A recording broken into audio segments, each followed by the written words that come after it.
And welcome to For Such a Time as This, the place where there is no such thing as a silent witness. We are going to continue on our end time update, um, prophecies of the Middle East, end times, Middle East wars.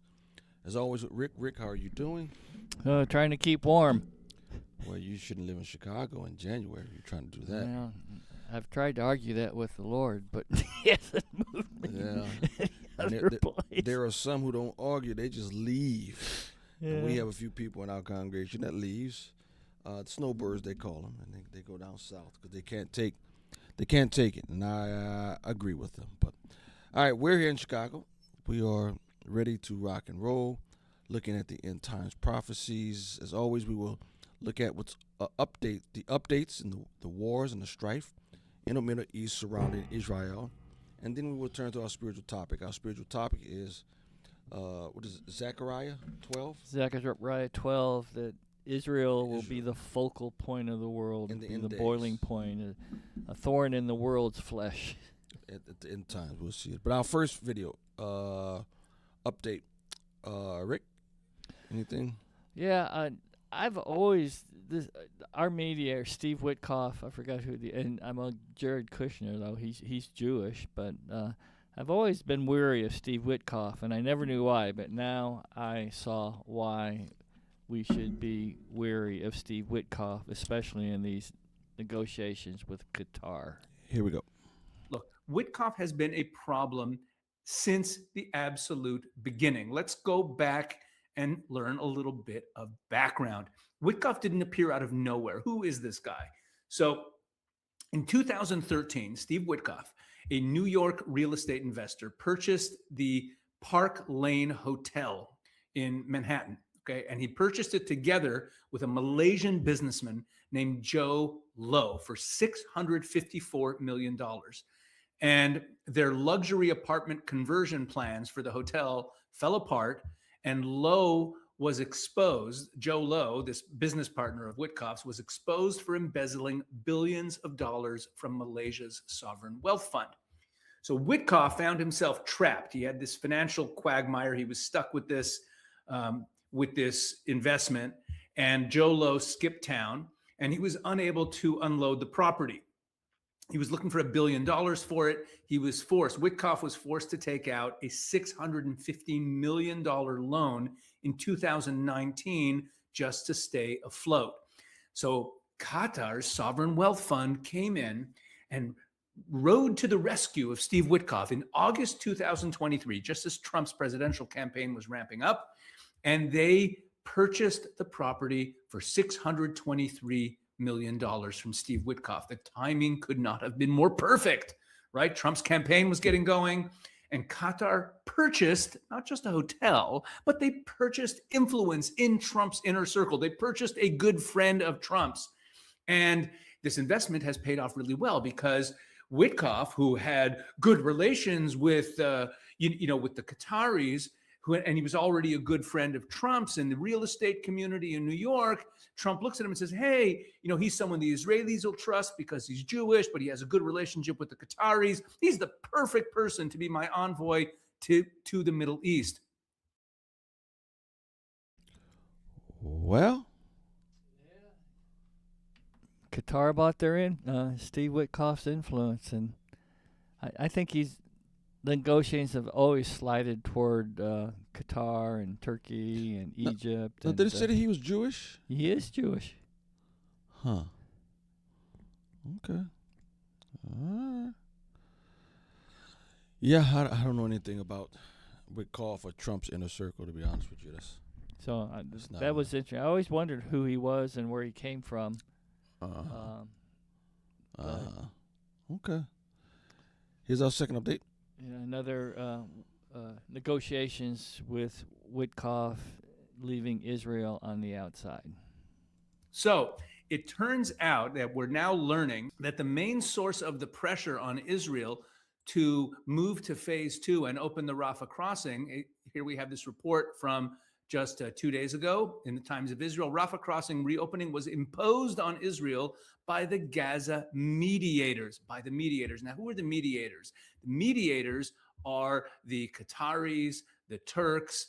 It says right here, the Arab diplomat said mediators of the Gaza ceasefire, the U.S., Egypt, Qatar, and Turkey recognized that Israel wasn't going to agree on its own to reopen the border gate between Egypt and Gaza, and therefore they just announced it. They announced that it would be open, essentially imposing it upon Israel.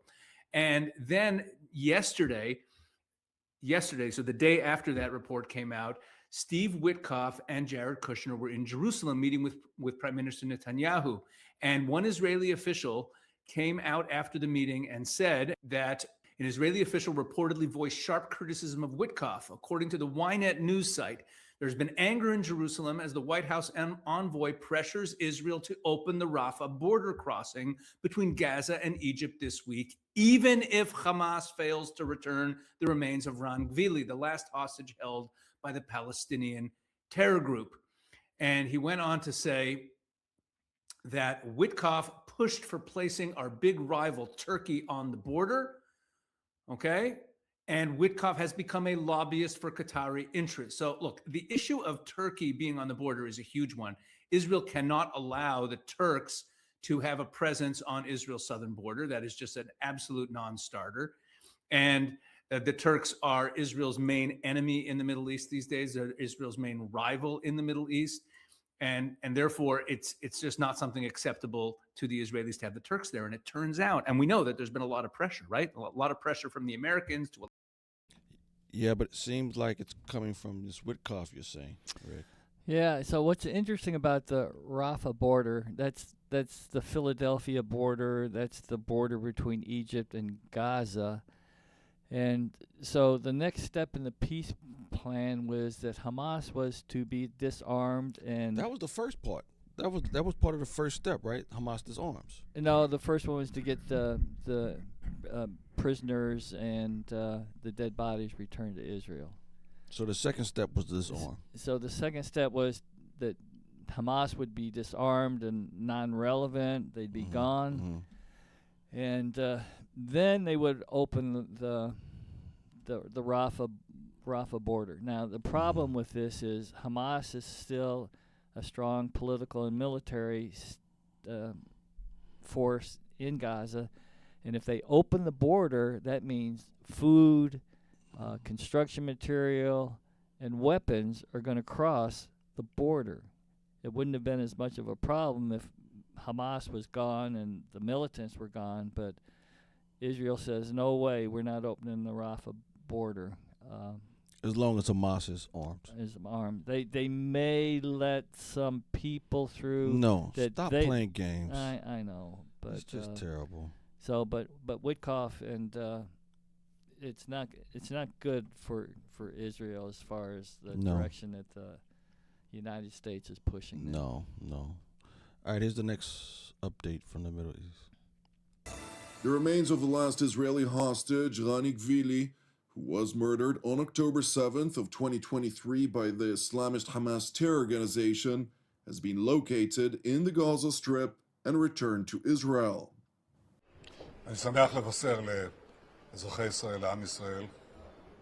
I am happy to inform the citizens of Israel, as I have just done to the family of Gvili, our forces have located Rani, who is making his way home. This is a significant achievement of the State of Israel. I promised to return them all, and we have returned them all to the last one of them. Rani, a hero of Israel, entered first and left last. He is returned home.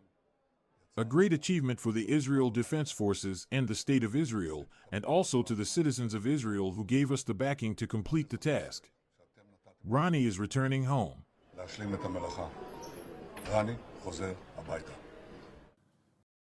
Okay, is that the last one? Oh, well,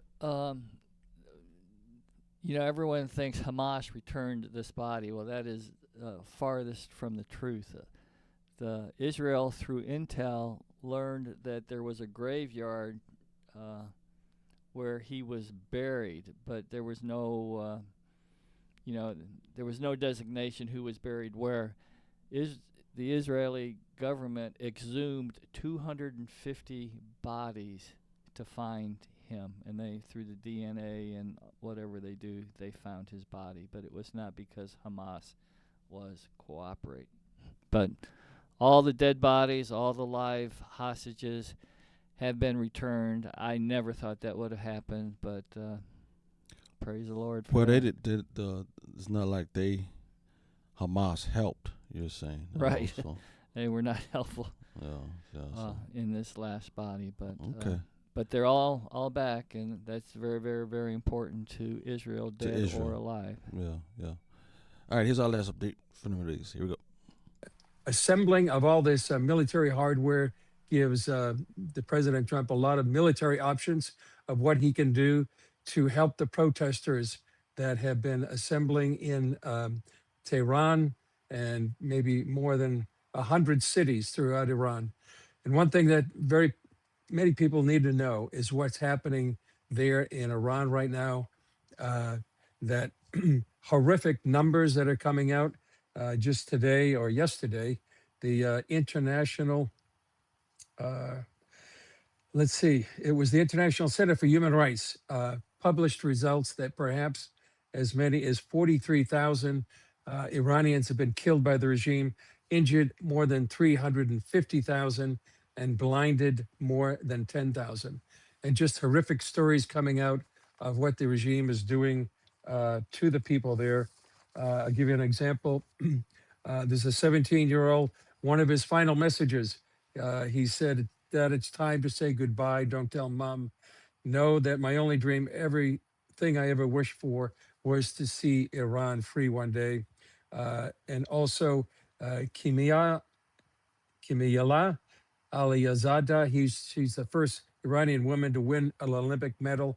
And she wrote on the social media network X that the Islamic Republic is executing detainees during this blackout of the internet for almost 350 hours, I believe. She said she was contacted from a lawyer from Tehran. Several thousand people are being held in a large warehouse, many of them young, just on death row. They're putting everyone into these halls under the label of quote unquote prison, and they're being executed in groups. Afterwards, they're registered as killed on previous days before they're being transferred. No trial, no due process. So we talked about this last week, and that possible the regime of the Ayatollahs were crumbling, and I said I'll believe it when I see it, because these people would rather burn the country down than relinquish power. We see that at Hamas, and we're seeing that with the Ayatollahs. They're continuing to slaughter people. My question is, Trump doesn't know this? I don't know what. I'm sure he knows this. He's between maybe- a rock and a and- hard place. And maybe that's why you have all those warships off the coast, right? Well, yeah, they gotta prepare for any scenario if they attack, and I know they're in communication with Israel CENTCOM. The general that's head of CENTCOM is in Israel right now. They're making preparations, and you don't want it to go on like Ukraine and Russia. You just want to get it over with, but. Here's the president that's promoting peace, peace, peace, peace, and now because he opened his mouth, and I know he wants to do something. It's horrific. No one can help these people except the United States and Israel. No But- one. Excuse me, but Rick, it could have been over. Let Israel wipe them out. Yep. That's traditionally how wars stop. There's a clear victor, Right. and he wants to stop a war without any clear victors. Well, Israel wanted to go back in after the 12-day war, and Trump told them no. Yeah, And Israel would have finised him off. yeah. So no, I'm sorry. So he's his own worst enemy in a sense. Yeah, I don't. But we'll see what happens in the next few days or weeks. But the slaughter it's unbelievable. That's what There they're are saying. reports that the gospel of Jesus Christ is spreading throughout Iran. I saw a video the other day. They said there's probably 150 million Christians in Iran right now. I don't know about that, Rick. There's not even 100. There's not even 150 million people. You say 150,000, 150 million. The 15 population is million. only 91 million. I thought. Yeah. Yeah, I don't. It was a lot of. Yeah. I'll have to check the number on that, but it was a lot of Mhm. conversion. I mean, what hope do you have? It's not in it's not in Allah, and it's not in the Muslim religion, and the only hope that they have is Jesus Christ now to keep them going. Okay, now switching to our spiritual topic, it comes from, let me pull it up. It comes from the text of Zechariah 12:1.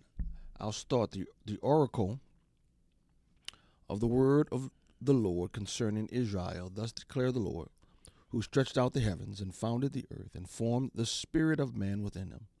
Behold, I am about to make Jerusalem a cup of staggering to all the surrounding peoples. The siege of Jerusalem will also be against Judah.